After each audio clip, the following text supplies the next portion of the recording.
Hello students, hope you all are doing good.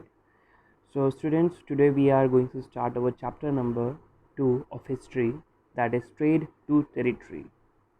In this chapter we will come to know about good number of examples regarding trade and the same regarding territory, that what purpose related to territory of different particles. So student, let's start with end of Mughal Empire. The first point, Aurangzeb was the last of the powerful Mughal emperor. Means Aurangzeb was the last one to rule over the Mughal rulers, and after his death, good number of zamindars established regional and big kingdoms. Here, gathering information about East India Company. Let's start, students.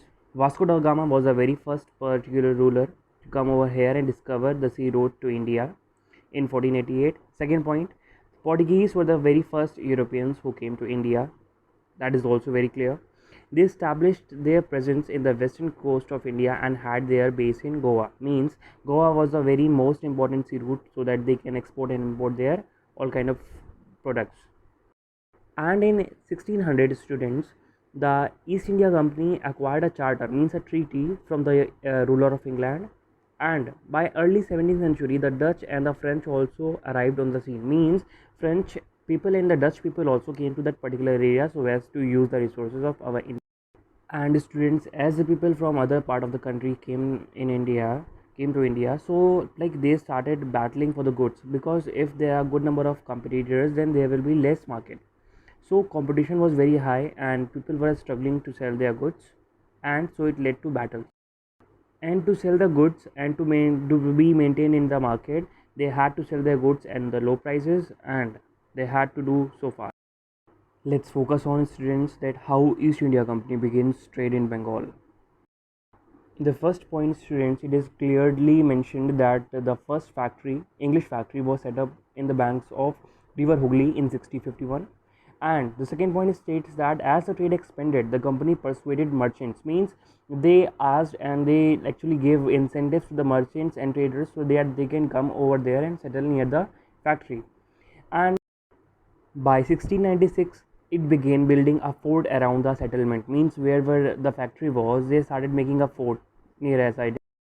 And after 2 years, the company gained zamindari rights over these villages, and it was a kind of beneficial act for the company that it could be benefited with.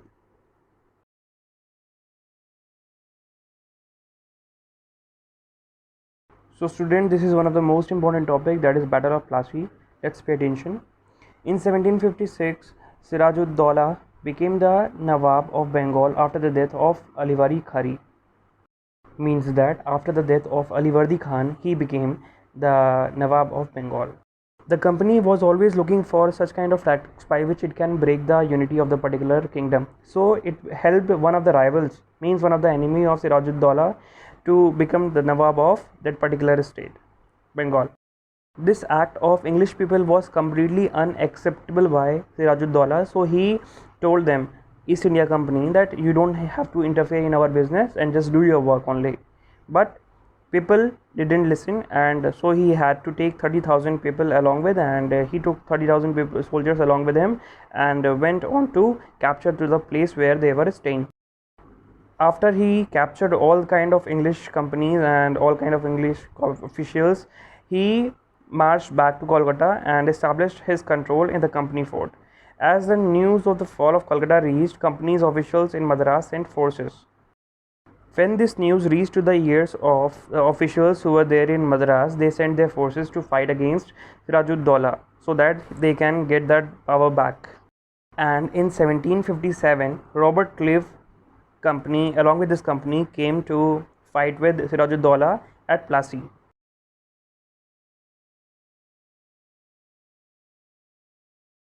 Students, after the Battle of Plassey, the actual Nawabs, means the real ones of Bengal, were forced to give land and vast sums of money. Means they were forced to give money and their lands as a kind of gift to the one of company's rights.